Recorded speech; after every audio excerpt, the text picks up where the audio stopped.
Are you listening? Damn.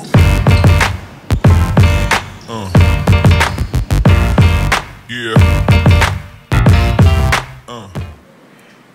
And we're back. This is Fresh Pair locked in for another performance review, and for this session we take the Under Armour Curry 2 Low to our usual hoop grind. I've played in my pair on different courts for 7 days, or a total of about 17 hours of games and drills.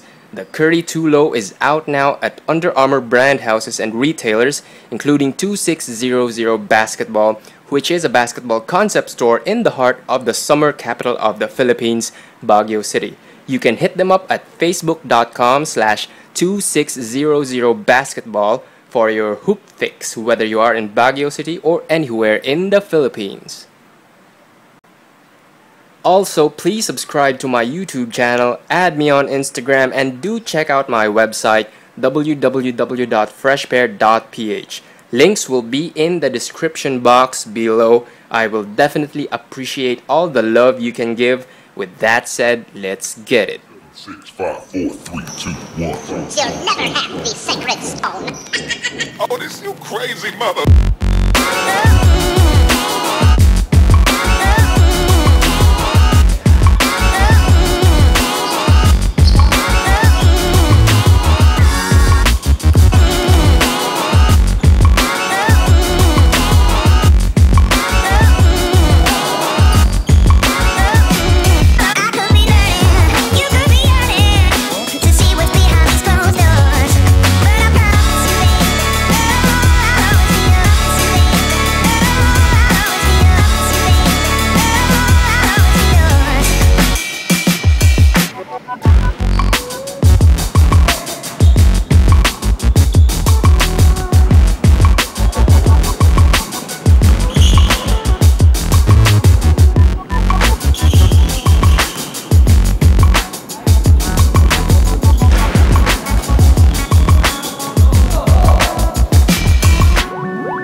Both mid-top and low-top versions of the Under Armour Curry 2 use Speedform for the upper. However, the low-top uses Speedform from the toe box to the ankle collar, while the mid-top has Speedform at the rear half and a synthetic rubbery material at the front. The Speedform used here also has fused reinforcement except the throat, which is pure Speedform. The tongue is also Speedform, but it has an internal foam, unlike the tongue in the mid-top, which was thinner. There is also a TPU film overlay at the toes and the base of the lateral and medial for added durability. Meanwhile, the heel and ankle areas are a departure from the mid-top. In this low top, the heel and ankle consist of a soft and flexible textile material with foam pads, and they are reinforced by an external plastic heel counter that splits at the sides. The heel counter is soft, except the base, which is stiff due to the curvature. Now, as for the lacing system, it's the same as the one in the mid-top. Flat laces go through sturdy lace loops. The throat also has a tab where the laces go through so that the throat will not slide off of its position. This is because the entire tongue, which includes the throat, is an independent piece. It is not attached or stitched to the sides of the shoe. Midsole cushioning is charged foam like in the mid-top. The same is true for the rubber outsole and its organic herringbone pattern. This also features a decoupled heel and toe and a vertically segmented heel outsole where a small area of the charged foam is exposed. Finally, a plastic midfoot shank is also used on this low top. As for weight, the shoe feels really light on feet, even lighter than the mid-top version. Now, one last point. The shoe is durable enough overall. I've had no ripping issues so far with the heel material, and the rubber outsole is still holding up just fine and dandy. For the outsole, the Curry 2 Low uses what Under Armour calls organic herringbone pattern. The traction setup is the same in the mid-top, so there's really nothing new to expect. Break-in time is very minimal, say 10 minutes. Once broken in, expect the traction to be phenomenal on clean courts of any type, from hardwood to smooth concrete, whether painted or not. Just watch out for overgrip if you have weak ankles. On mildly dusty to moderately dusty courts, a quick swipe of the outsole will give you good grip. On really dusty courts, wipe the outsole when major dust has stuck to the rubber treads so that you won't lose some traction. Overall, the traction is the best feature of the shoe. It is quite consistent and it ranks high on my personal preference. I do not strongly suggest using this on courts with rough surfaces. You may do so, but you'll be taking a risk. While the rubber treads are a little bit stiff, I think they can chip off after intense and regular wear in the long term. Finally, the heel-to-toe transition is smooth for the most part. There is only a very minor feeling of disconnect from your heel to your toe during initial wear. This is because of the decoupled outsole. However, it isn't too noticeable or distracting once you are in your game. Each step will eventually feel fluid.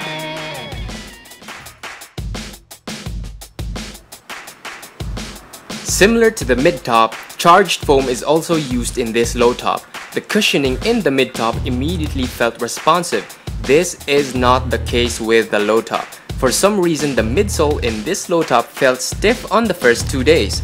I did not feel any major compression and bounce, whether at the heel or the forefoot, and my lower body felt a bit sore after. Weight could be a factor on the foam compression, and in case you're wondering, I weigh at around 70 kilograms or about 154 pounds, which is probably not enough for the foam to significantly compress. By the third day, however, it felt like the charged foam began to have improved compression. It was not spectacular, but there was already some impact protection. Now, having said that, the foam midsole needs some breaking in. Mine took about a total of 4 hours of actual gameplay. Now take note, simple drills and shoot-arounds won't be enough. Also, it's better that the heel is segmented as it gives extra room for the midsole to compress. Otherwise, I think break-in time will take longer, particularly at the heel. As for court feel, it is average to a little above average. The shoe has a low profile, but it's not too low. Can't ask for more because if you trim down the foam midsole at the forefoot for greater court feel, you'll further lose forefoot cushioning, and if that's the case, then you won't like it.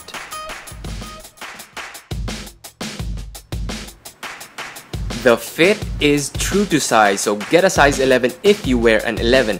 I do not suggest going a half size down if your feet has normal width. Otherwise, this will be really snug, almost uncomfortable at the midfoot and the toes, especially when laced tight. Wide footers, however, should go a half size up. Now, the speed form, particularly at the sides, will not significantly loosen up, but it will crease according to the flex points of your feet. But the creasing is still not enough to warrant going a half size down. So again, children, stick to your true size. Midfoot lockdown is very good because the throat material is really soft. It easily folds, thus allowing the sides of the shoe to close any unnecessary gap and properly wrap your midfoot after lacing up. The lacing system here is the same in the mid-top, and it works great as far as midfoot containment is concerned.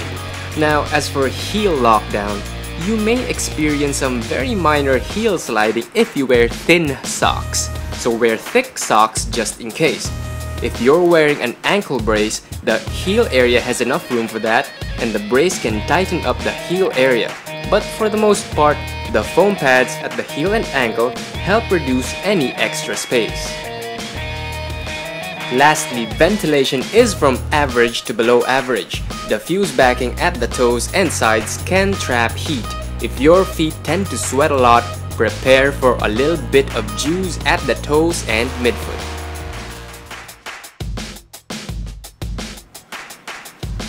Oftentimes, support is a major concern for hoopers who wish to play in a low top. Now, as for this shoe, cuts, crossovers, and similar lateral motions feel secure at the midfoot because of the fused-backed speed form at the sides. The 4 straps that are part of the lace holes and that are stitched inside the shoe also prevent further stretch of the speed form during hard side-to-side movements.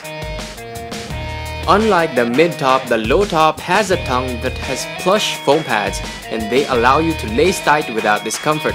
For a low-top shoe like this, lacing tight is always essential so that fit and lockdown at the midfoot are good and any dead space is eliminated. Low-top shoes offer great range of motion and this is true for the Under Armour Curry 2 low-top. The soft heel counter perfectly complements the free space that exposes your ankles. While the heel counter is soft, stretches a bit and bends easily, I did not have any issue. I still felt secure during curls off screens. However, I think that the heel support could have definitely been better had the heel material also been speed form with fuse backing so that it will have little to no stretch during hard jab steps and quick changes in direction. The TPU shank underneath the midfoot offers torsional rigidity. If torsional support is a must-have for you, then this shoe has you covered. Overall, the support in this is average. Just note that if you are looking for exceptional heel support, you won't find it in this shoe. In short, it all boils down to preference.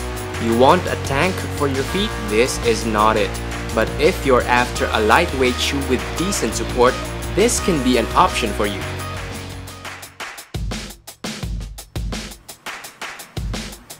The Under Armour Curry 2 Low has good and consistent traction. The materials are durable enough, fit is very good, and the same is true for range of motion. Support is adequate for quick players, although this leaves something more to be desired for heavy hoopers. If you wear ankle braces, this has you covered. Cushioning needs some break-in time, however, but it will feel a little bit better the more you play in the shoe. In the end, I give the Under Armour Curry 2 Low a grade of A-, which is equivalent to 90 to 93 points out of a maximum 100. That's all for now. Pairs of the Under Armour Curry 2 Low are available at Under Armour brand houses and local shops such as 2600 Basketball, that's 2600 Basketball, and they have an array of hooping kicks and basketball gear for your choosing. And if you're in the Philippines, they can ship your goods real fast. Hit them up at facebook.com/2600basketball. Have a great day, guys, and as always, I appreciate the support. There's more to come, so do subscribe to my YouTube channel. Also, do check the links in the description box below. Thanks for watching, you awesome people. Keep the sauce coming. Salute.